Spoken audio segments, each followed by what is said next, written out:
Friend Jagan వాళ్ళ కొడుకు నిన్న తీసుకొచ్చిండు ఇక్కడికి చక్రపురం కుషాయిలో ఉంటాం మేము. మా కాలనీలో ఉంటాడు ఆయన కూడా. అక్కడ ఉంటే నిన్న తీసుకొచ్చి ఆల్రెడీ బిర్యానీ తినిపించిండు. పొద్దున 10 గంటలకు తీసుకొచ్చిండు. వీళ్ళు ఒక వారం కింద కొట్టిరు ఆల్రెడీ పిల్లోని. ఎందుకు కొట్టిరని మా ఫ్రెండ్ నా దగ్గర గట్కేసలో ఉన్నాం మేమన్నా. మా పిల్లని ఎందుకు కొడతారని ఫోన్ నుంచి ఫోన్ చేసిండు.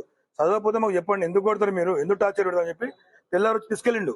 తీసుకొని మళ్ళీ వచ్చినాక బాబు చెప్పిన ఎందుకు కొట్టిరా ఏం కాదంటే ఇట్లా ఒత్తిడి చేస్తున్నారు మమ్మల్ని, చాలా ఇబ్బంది పెడుతున్నారు అంటే ఈ సంవత్సరం చదువుకోరా, నెక్స్ట్ ఇయర్ తీసేస్తాం మనకి వెళ్ళి, వద్దు మనకి ఇక అక్కడనే కుషాయిగూడలో వేరే ఏసల్ కాలేజ్ చదువుకుందాము అని కూడా చెప్పిండు. నిన్న కూడా చెప్పిండు ఆల్రెడీ.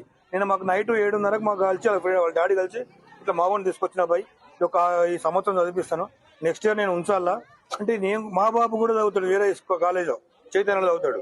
ఇట్లా నేను కూడా మాట్లాడినాక సరే తీ బాయ్ ఉంచు పిల్లోని కూడా ఏం టార్చర్ పెట్టకని పోయి అడిగిరా అన్న. అడుగుమన్నప్పుడు కూడా ఈయన మా ఫ్రెండ్ కూడా ఏమన్నాడు, పుట్టకండి మా వాడు ఇష్టం కూడా చదువుతా లేకపోతే లేదు, మీరు ఎందుకు టార్చర్ పెడతారంటే పిల్లోని చాలా టార్చర్ పెట్టండి. 1st క్లాస్ నుంచి 10th వరకు గౌతంలో చదివిండు పిల్లోడు. ఇక్కడ కుషాగూడలో గౌతమ్ చాలా క్లెవర్ పిల్లోడికి ఇప్పుడు మీకు మీ పిల్లోడు చదువుతారంటే మీకు కొట్టే అధికారం ఎవరికి ఇచ్చారు కాలేజ్ మీద? బి తనుష్ అనే ఎంపీసీ ఫస్ట్ ఇయర్ విద్యార్థి. అతను ఈరోజు మార్నింగ్ 10:05 కాలేజీకి వచ్చాడు సార్ ఫాదర్ తోటి. అయితే ఈరోజు అతను ఎగ్జామ్ రాసుకొని సాయంత్రము స్నాక్స్ టైంలో పైకి వెళ్ళాడు. మళ్ళీ క్లాస్కి పిల్లలు అందరూ వచ్చే టైంలో అతను బాత్రూంలో పడి ఉన్నాడు సార్ అని చెప్పేసి మా వార్డెన్ మాకు ఇన్ఫర్మేషన్ ఇవ్వడానికి జరిగింది. ఇమీడియట్గా మేము అక్కడికి వెళ్ళి ఏం జరిగిందో చూసి ఇమీడియట్గా అతను హాస్పిటల్ తీసుకెళ్ళడం జరిగింది సార్. హాస్పిటల్కి తీసుకెళ్ళిన తర్వాత అతను కొద్దిగా సీరియస్గా ఉన్నాడు అని చెప్పేసి మాకు ఇన్ఫర్మేషన్ వచ్చింది. తర్వాత బాబు కొద్దిగా ఇబ్బంది అయిందని తెలిసింది సార్. ఇక మిగతా వివరాలు ఏం జరిగిందో అయితే ఇంకా నాకే తెలియదు సార్. ఏమీ లేవు సార్, లెక్చరర్ ఏమి ఈరోజు బాబు వచ్చిందే ఈరోజు సార్ 10:05 వచ్చింది. ఏమి లేవు సార్, అలాంటి అవకాశం అయితే ఉండదు.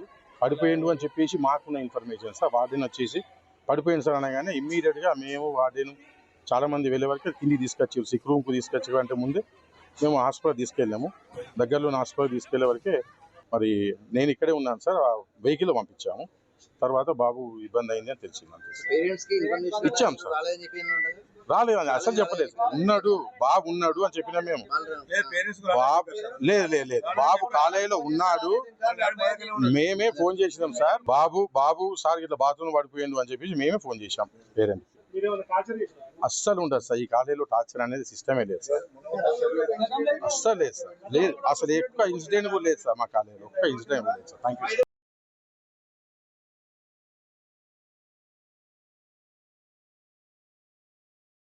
సాయంత్రము నారాయణ కాలేజీలో ఒక విద్యార్థి ఆత్మహత్య చేసుకున్నాడు. ముఖ్యంగా హాస్టల్ గదిలో ఉన్నటువంటి బాత్రూమ్ లో ఈ యొక్క ఆత్మహత్య చేసుకున్నాడు. దీనికి కారణం కళాశాల వంటి అధ్యాపకుడు ఈ రకమైనటువంటి ఒత్తిడి తట్టుకోలేక అతని ఈ మధ్య కాలంలో ఎక్కువగా అతని పైన ప్రెజర్ పెడుతున్నట్టుగా, అతన్ని దుర్భాషలాడుతున్నట్టుగా, టార్గెట్ చేసి కూడా మరి మాట్లాడుతున్నట్టుగా అతను మనస్తాపం చెంది నిన్న ఆత్మహత్య చేసుకున్నాడు. నిన్న ఆత్మహత్య కారణము కాలేజీ యాజమాన్యమే, దానికి సంబంధించినటువంటి లెక్చరర్ అనేది కూడా పదే వారి కుటుంబ సభ్యులు కానీ వాళ్ళ బంధువులు కానీ నిన్న అందరూ కూడా నారాయణ కాలేజ్ దగ్గరకు వచ్చి పెద్ద ఎత్తున కూడా ఆందోళన కూడా వ్యక్తం చేసినటువంటి నేపథ్యం కనపడుతుంది. ఎందుకంటే వాళ్ళని కంట్రోల్ చేయడానికి కూడా పోలీసులు చాలా ఇబ్బంది పడాల్సినటువంటి అవసరం వచ్చింది.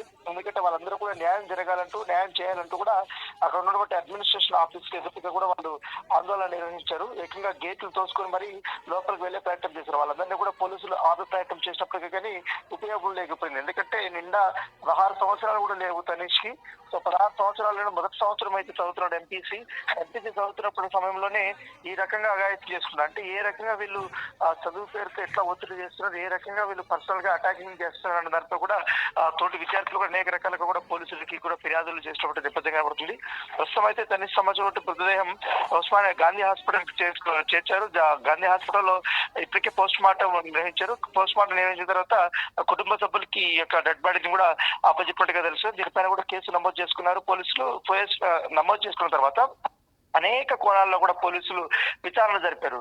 ఎందుకంటే ఎప్పటి నుంచి ఈ యొక్క ఒత్తిడిలో ఉన్నారు. తోటి స్నేహితులతో తనీష్ ఏమంగా మాట్లాడారు, చివరిలో ఏమని మాట్లాడారు, దాంతో పాటు ఎందుకు అతను అంత డల్గా అయిపోయాడు, లెక్చరర్ పేరు చెప్తున్నారు కాబట్టి ఆయన ఏం ఉద్దేశించి ఇతన్ని టార్గెట్ చేశాడు, ఏం మాట్లాడాడు, ఎందుకు అంత ప్రెషర్ గా ఫీల్ అయ్యాడు అన్న దాంట్లో కూడా క్వశ్చన్ చేసినట్టుగా మనకు సమాచారం అవుతుంది. దానితో పాటు ఇప్పటి వరకు అందరితో కూడా ఈ రకంగానే ప్రవర్తించడా లేకపోతే ఎట్లా ఉండేది అనేది కూడా పోలీసులు ఆరా తీసుకోవట్లేదు కాబట్టి ఇప్పటికే విద్యార్థి సమాజానికి తల్లిదండ్రులు కానీ వీళ్ళందరూ కూడా హాస్టల్ దగ్గరికి చేరుకున్నారు. హాస్టల్ దగ్గర పెద్ద ఎత్తున కూడా వాళ్ళు ఆందోళన నిర్వహించిన నేపథ్యం అయినప్పటికీ కూడా యాజమాన్యం నుంచి ఎటువంటి స్పందన రాలేదు, ఎవరు కూడా పట్టించుకోలేదు. గతంలో కూడా ఇదే ప్రిన్సిపాల్ కి కానీ అలాగే లెక్చరర్ మీద అనేక కంప్లైంట్ ఇచ్చినా కూడా పట్టించుకోలేదు అనేది కూడా వాళ్ళు ఆరోపిస్తున్న నేపథ్యం. విద్యార్థి సమస్య ఒకటి వాళ్ళ నాన్న గాని అమ్మ గాని వాళ్ళ బంధువులుగా వీళ్ళందరూ కూడా నిన్న అక్కడికి వచ్చారు. వచ్చినప్పుడు పోలీసులు కూడా వాళ్ళని అడ్డుకునే ప్రయత్నం చేశారు. అడ్డుకునే ప్రయత్నం చేసినప్పుడు అక్కడ కాస్త ఉద్రిక్తమైనటువంటి వాతావరణం నెలకొంది. అక్కడ ఒకటి ఫర్నిచర్ గా వీళ్ళందరూ కూడా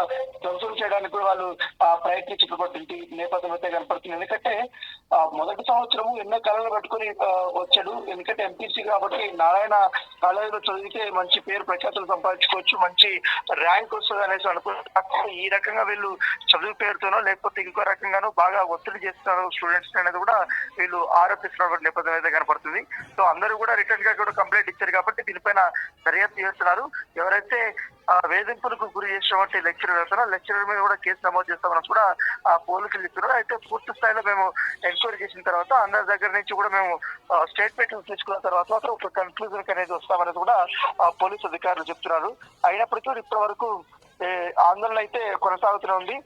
పెద్ద ఎత్తున కూడా తనీష్ సంబంధించిన స్నేహితులు వాళ్ళందరూ కూడా మద్దతుగా కూడా నిన్న ఒక ర్యాలీ చేద్దామనేది కూడా వాళ్ళు డిసైడ్ చేసుకోవడం తెలిసి ఎప్పటికప్పుడు పోలీసుల ద్వారా కూడా తల్లిదండ్రులకు నప్పచెప్పే ప్రయత్నం కూడా యాజమాన్యం కూడా చేస్తున్నట్టుగా మనకు సమాచారం అవుతుంది.